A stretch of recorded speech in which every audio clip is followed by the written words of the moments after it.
Welcome to this demo of DR using MST, multi-cloud snapshot technology with NC2. We start off with our on-premises cluster. In here we have a VLAN that is being used by the VMs. It's VLAN 420. We have two groups of VMs for Long RTO and one for short RTO. If we switch to the NC2 on AWS cluster, we can see that we have currently no VMs running in here, except for the Prism Central VM. And if you go and look at the networks, we can see that the VLAN that we have on-prem is not present here. So we're going to start by creating that VLAN. And having the same network on-prem as on NC2 means that we can just fail over VMs having the same network, keeping the same IP address and the same network ranges.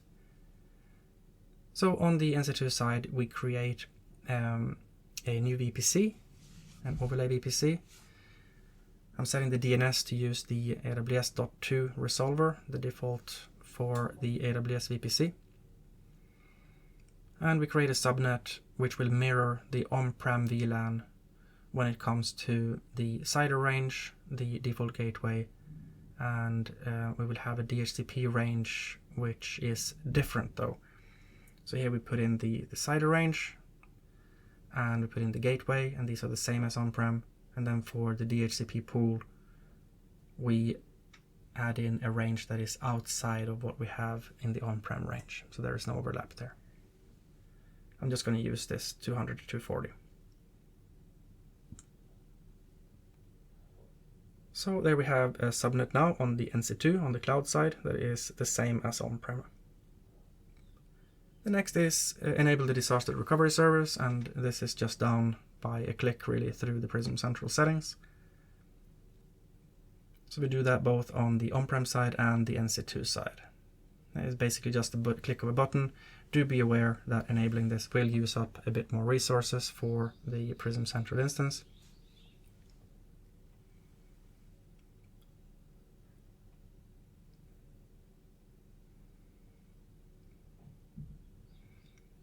And the next step is to link Prism Central on-prem with Prism Central in NC2. And we just do that from the administration availability zone settings.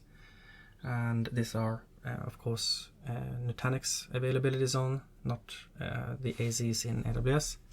We just add in the remote Prism Central here, add the IP, username, and password as a remote location. And you can see that reflected on the NC2 side. If we go in and look at the availability zones here, you can see the on-prem Prism Central is now online and reachable. Now, for deploying MST, or multi-cloud snapshot technology, we need to have 3 fixed IP addresses. Now, we want to have the IP addresses from the Prism Central subnet, the AWS subnet. So we're going to change the DHCP range that is used there. By default, when you deploy Prism Central with float enabled, it will use up the entire subnet for the DHCP range. So we're going to shorten that a little bit so we get some space. You'll notice we're doing this change through Prism Element and not through Prism Central.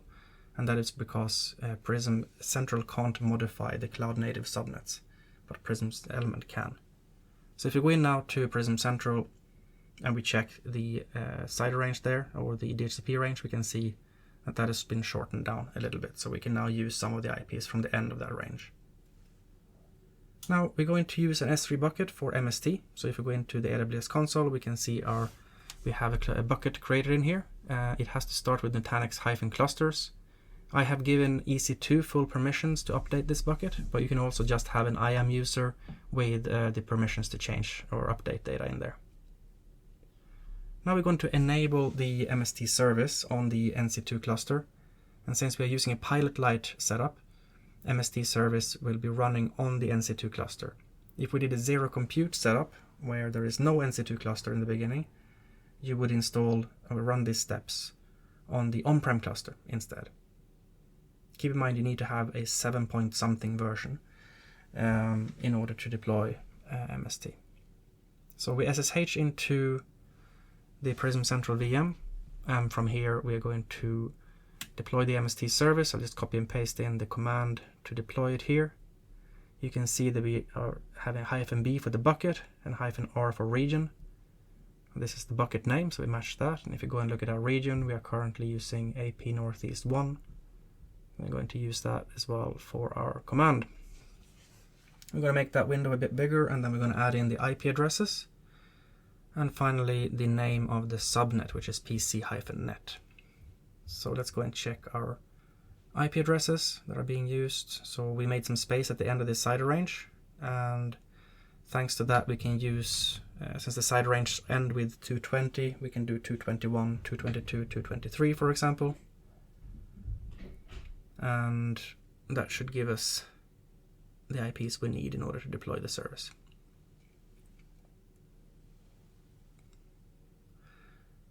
And then we specify the subnet, which is PC-net, and you can see that is the one that is highlighted here as well. You can also specify the bucket type, being AWS, etc., but I've skipped that here. You can deploy it without that additional switch for the command. This will take a little while to deploy. It can take quite a while to deploy. And I've sped the process up here, obviously. But it'll go through the whole process. And it will, in the process, it will add some images, as we can see here from the Prism Central Image Registry. And if we go to the VM side, we can see we have 4 new VMs. We have 3 with 8 CPUs, 16 gig memory, and 1 with 2 CPUs and I think 4 gig of memory. And that is wrapped up. I think it took about 45 minutes to deploy. Now that's done. So now we want to categorize our VMs. And it's easy to handle the disaster recovery of VMs if you have groups of VMs, so you can decide, okay, this group goes here, this group goes here, this schedule is for this group, for example. And in order to do that in Nutanix, you can create a category, and then you can add VMs to that category. So I'm going to separate these out with long RTO, so long recovery time objective, those who goes to S3. And short RTO, which are VMs that are stored on NC2 directly, which will not go to S3. So let's start with the long RTO category. I'll just make this fairly descriptive so that it's easier to see where these VMs will be stored.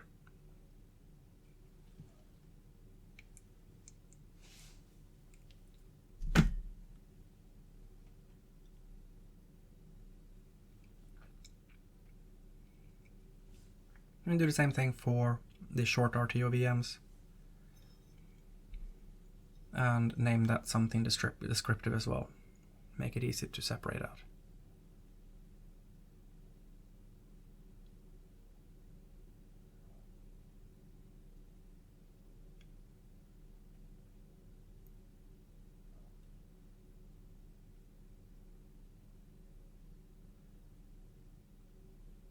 And there we go. Now those categories are created. If we search, we can see that they are in here. Now note, we haven't assigned any VMs to these categories yet. We're going to do that later on. Now, first we're going to create the DR policies.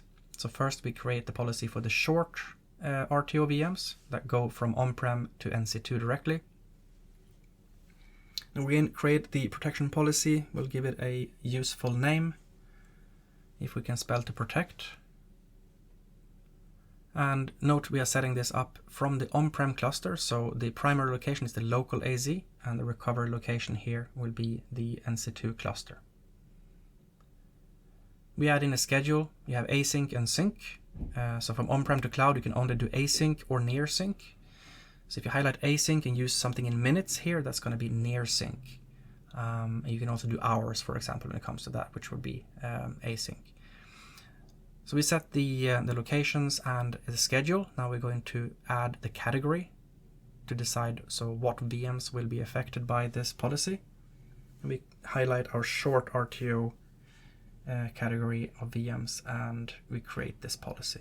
So there, we're done with that. The next step is to do the same thing, but for the VMs that are stored in the S3 bucket. So when we create a new protection policy for these as well, again, we give it a name. Here we're going to do something a bit more complex, because we're going to add 2 schedules and 2 locations.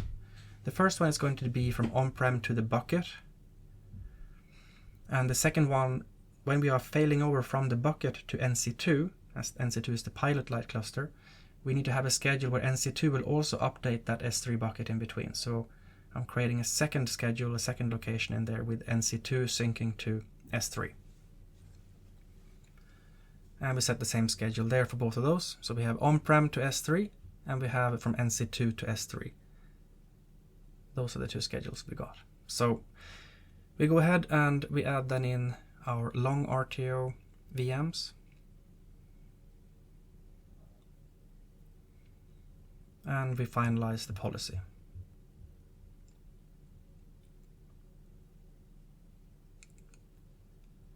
So now we have that done. We can go ahead and create, basically add VMs to the separate categories that we made. Since currently we have the categories, but they're empty, and we add in the Long RTO VMs and the short RTO VMs to their respective categories. I just highlight them in here on the on-prem cluster side. And then we go and select the category that we want for them.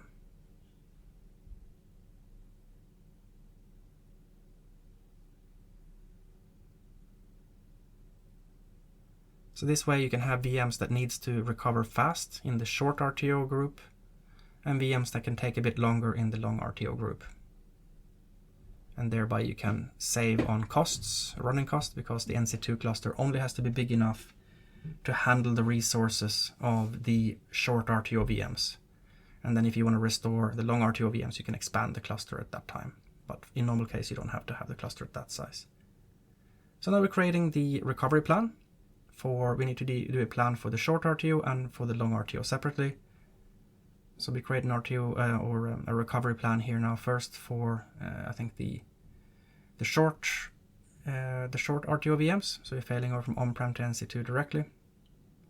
Now we are creating this from the NC2 side. So the primary location is the on-prem cluster, and the recovery location is the local AZ, basically being NC2 in this case. You can select VMs individually, but since we have done this in a more easy to manage way and using categories, we'll search for our category.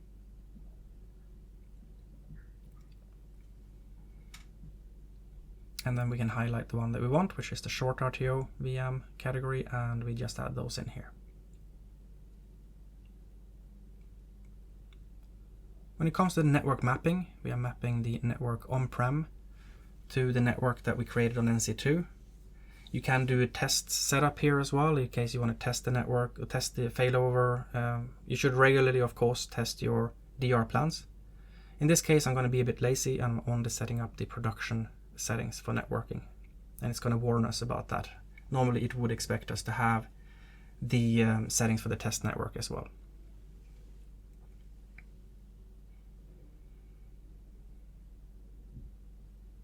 And there we get complaining that it's not complete, but that's fine in this case, since we're only doing a demo. And we now have the recovery plan done for on-prem to NC2. Next, of course, is to create the recovery plan for on-prem to S3, or well, to NC2 from S3.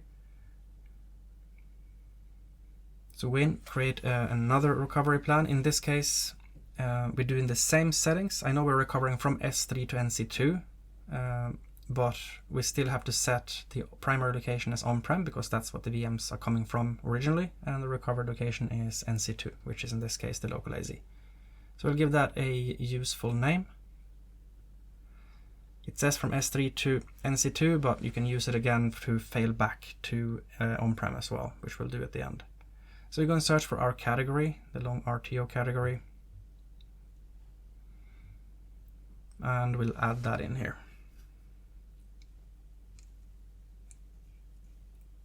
We'll do the same mapping of networks as we did before. And in this case as well, I'm only going to do the production network settings. I'm going to ignore the test because in this case we're just doing this for a demo video. When I was recording this, I was getting a timeout. So that's where the error is. So that is a problem with my network on-prem, which we can ignore for the purposes of this. So we'll just set up the network for the recovery side, which is the NC2 side, and then we'll just go create on this. And again, it complains that we don't have the complete mapping for the test networks, but that's fine. We'll ignore that in this case. So now we have 2 recovery plans. You can see here from the protection summary that we have 6 VMs in total, 3 long RTO and 3 short RTO. And those plans are both showing up there now.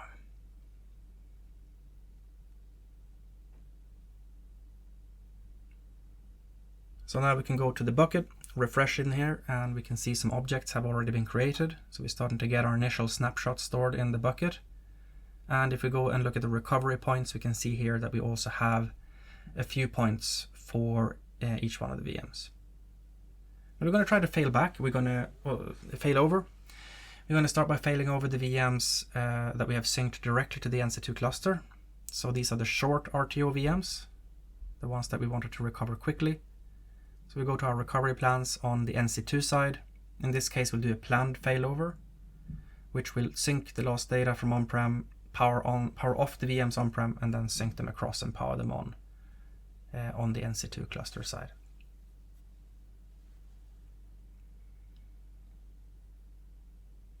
It will complain a bit here because my on-prem cluster is a Nutanix CE cluster without a license, so that is just for testing purposes. For your production, of course, get a proper license and never use CE for production because it's only for testing and for learning. So now we're doing the failover, and if we go and look at the VMs, we'll first look on the on-prem side. We should be able to see our short RTO VMs starting to shut down. And once they're shut down, they're going to disappear from here because they're synced over to the cloud. And then on the cloud side, on NC2, we'll refresh this screen and we should be able to see those short RTO VMs showing up, and after a while they'll power on and be available for use. So that has worked perfectly fine. You can see they're gone from the on-prem side. Now we'll do the same thing with the long RTO VMs. So we fail over from S3 to the NC2 cluster.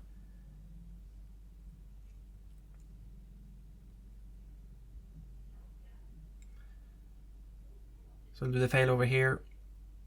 The data has been stored on the S3 cluster, and for the recovery cluster with MST here from S3, we have to select the target cluster to failover to.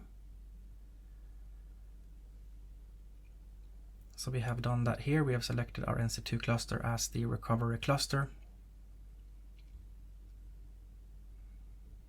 And it'll go through now, restore those. Again, so it says here, be careful if you're restoring from S3 to NC2. Be sure that your NC2 cluster has been scaled up to handle those additional VMs, since they're not normally stored on NC2. So you can easily scale out your cluster through the NC2 portal. Just add more nodes in there. And you can see now that our long RTO VMs have been restored from S3 into NC2. Now we're going to fail back to on-prem, but normally you may want to run your VMs for a while on NC2 after recovering them. So in that case, you would have additional data being stored there, you will have updates made to them. So let's just add some more data. We'll add some files to one of the VMs before we're failing them back from NC2 to on-prem. I'm just going to create a bunch of files here. And you can see we now have 10 new files on one of the VMs. So when that's done, we can fail back, and we start by failing back the long RTO VMs. And after that, we'll fail back to the short RTO VMs as well. So we execute this from the on-premises cluster. Again, we're doing a planned failover, and we have selected the same recovery plan as we had before, and we are selecting our recovery cluster, which is our on-prem cluster.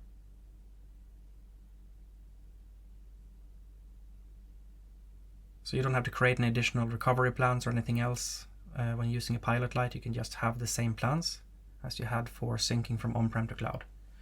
And after a little bit, you'll see that those VMs have now been recovered and they are running on-prem.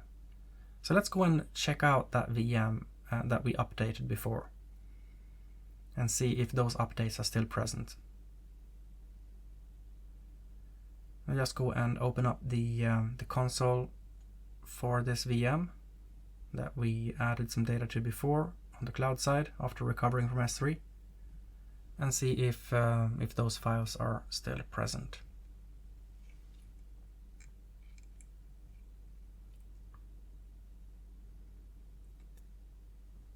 So we've logged in now. Let's see if we can check what's present there.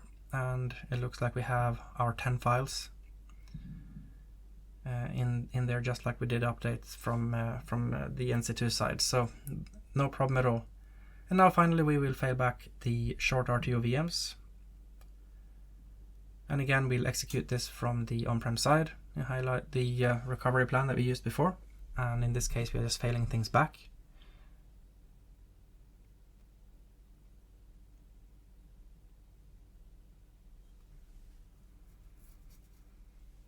And once we've executed that, we will see on the on-premises side that those VMs will have synced over and will then power on and be available. So that's how easy it is to do DR with NC2 and with MST.